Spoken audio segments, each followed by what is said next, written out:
कष्टाचं चीज झालं असं वाटलं मला. काय घरची परिस्थिती काय किंवा वडील वगैरे काय करतात? वडील काय हमाली करतात, हा हलाखीचीच परिस्थिती आहे. हा हा. आणि जेव्हा महाराष्ट्र चॅम्पियनची सुवर्ण पदक हातात मिळालं तेव्हा काय आनंद होता? काय नाही, भारी वाटलं. गावाचं प्रेम हे आहे भरपूर, पोरांची साथ आहे. या गावातील सुपुत्र श्री बापूराव शंकरराव लोखंडे दादा यांनी 1981 साली आपल्या सातारा जिल्ह्याला पहिली मानाची महाराष्ट्र केसरीची गदा आणून दिली.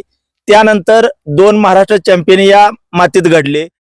गरिबीला झुंज देत 74 किलो वजनी गटामध्ये सातारा जिल्ह्याला पहिलं सुवर्ण पदक आणि मानाची बुलट या ठिकाणी तो गावामध्ये घेऊन आला. मित्रांनो, महाराष्ट्रात काही गावांचं नाव घेतलं तर अंगावर काटा आल्याशिवाय राहणार नाही, असं ढवळगाव.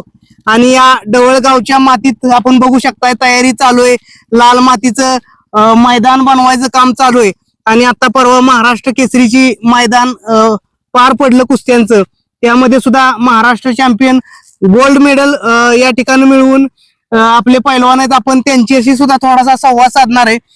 तत्पूर्वी दिनांक 28 मार्च म्हणजे 2 दिवसावरती मैदान येऊन ठेपलेलं आहे.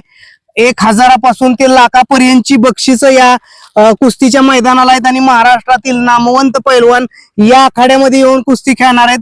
आपण या संपूर्ण मैदानाचा थोडासा आढावा घेऊया. नमस्ते. नमस्कार. सर्वात प्रथम बघा, बैलगाडी शर्यत तर भरतीच आपल्याकडे, परंतु एक कुस्तीची परंपरा असणारं गाव आहे. काय सांगचाल थोडस? प्रथमतः महाराष्ट्रातील तमाम कुस्तीप्रेमी रसिकांना एक कळकळीची नम्र विनंती करून सांगतो की ह्या महाराष्ट्राच्या कानाकोपऱ्यात एक वसलेलं छोटस गाव आणि या गावाला असं एक महत्व आहे. या गावातील सुपुत्र श्री बापूराव शंकरराव लोखंडे दादा यांनी 1981 साली आपल्या सातारा जिल्ह्याला पहिली मानाची महाराष्ट्र केसरीची गदा आणून दिली.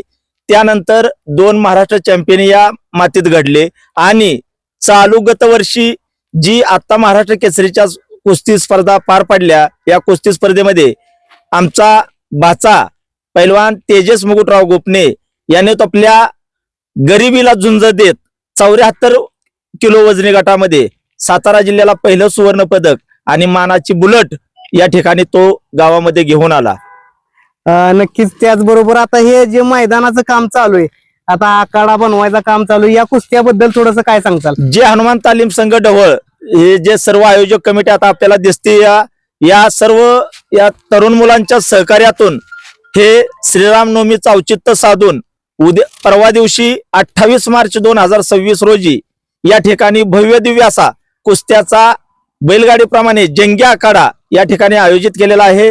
तरी समस्त सर्व कुस्ती शौकीनांनी, पैलवानांनी आणि पंचक्रोशीतील ग्रामस्थांनी या कुस्ती क्षेत्राचा आनंद घेण्यासाठी या ठिकाणी ढवळपाटी ठिकाणी उपस्थित राहायचंय आणि या आखाड्याची शोभा वाढवायची ही सर्वांना एक कळकळीची विनंती आहे. थोडस पैलवानांकडे द्या. बघा, पैलवान म्हटलं तर असं राजकारणात असल्यागत जास्त बोलता येत नाही पैलवानांना, परंतु कृतीतून, आपली कामातून, आपल्या खेळातून ते संपूर्ण महाराष्ट्राला प्रसिद्ध होत असतात. दादा नमस्ते. नाव सांगा. माझं नाव तेजस गोपने. परवा जे महाराष्ट्र केसरीची स्पर्धा पार पडली आणि यामध्ये आपण गोल्ड मेडल आणलं आणि महाराष्ट्र चॅम्पियन झाला. काय सांगताल की तुमचं वय किती किंवा किती वर्षापासून हा सराव चालू आहे? माझा सराव गेले 5-6 वर्ष झालं चालू आहे. माझं वय आता 21 आहे. 21 आहे. हा. आणि काय महाराष्ट्र चॅम्पियन झाल्यानंतर काय आनंद होता? काय ना, आनंद भारी होता. कष्टाचं चीज झालं असं वाटलं मला. काय घरची परिस्थिती काय किंवा वडील वगैरे काय करतात? वडील काय हमाली करतात, हा हलाखीचीच परिस्थिती आहे. हा. आणि जेव्हा महाराष्ट्र चॅम्पियनची सुवर्ण पदक हातात मिळालं तेव्हा काय आनंद होता? काय नाही, भारी वाटलं. गावाचं प्रेम हे आहे भरपूर, पोरांची साथ आहे. हा.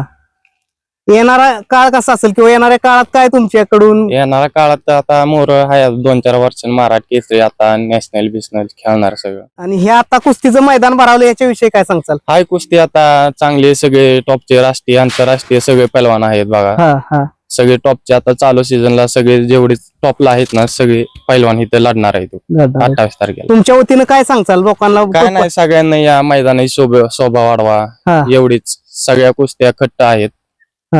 कुस्तीचा आखाडा भरतोय, काय सांगचाल लोकांना? हे मैदान आपल्या ढवळ जे हनुमान तालीम संघ ढवळ आणि येथील सर्व पंचकृषी यांच्या सर्व सहकार्यानं हे मैदान पार पडतंय.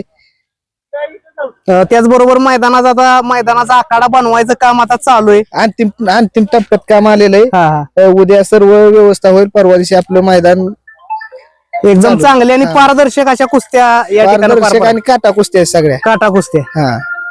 एक नंबरला राघू ठोंबरे आणि सतपाल सोनटक्केची कुस्ती. महाराष्ट्रातील तमाम सर्व कुस्ती प्रेमिकांना आणि सर्व पैलवानांना एक आव्हान करतो, या गावामध्ये सर्वच खेळ जे आहेत ते अक्षी निरपेक्ष, म्हणजे कोणावरही कुठलाही अन्याय होत नाही. आणि कुस्त्या तर अशा पाहण्यासारख्या या ठिकाणी आयोजित केलेल्या आहेत. जे नॅशनलला खेळलेली मुलं आहेत, जे आज महाराष्ट्र केसरी, महाराष्ट्र चॅम्पियनच्या रेंज मधली मुलं आहेत, या सर्वांच्या एक काटेकी टक्कर अशा लढती या ठिकाणी आयोजित केलेल्या आहेत. त्याबद्दल प्रथमतः जे हनुमान तालीम संघ आणि त्यातील सर्व मित्र परिवार, गावातील जे सर्व पैलवान मुले आहेत, त्या सर्वांचं प्रथमतः मी स्वागत करतो आणि त्यांना पुढील या कामासाठी खूप खूप अशा शुभेच्छा देतो.